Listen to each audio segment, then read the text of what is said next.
Alam mo ba na meron tayong tinatawag na Universal Healthcare Act na kung saan lahat ng Pilipino ay automatic na included sa tinatawag nating National Health Insurance Program or ang PhilHealth.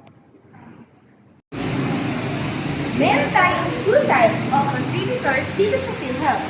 May indirect at direct contributors.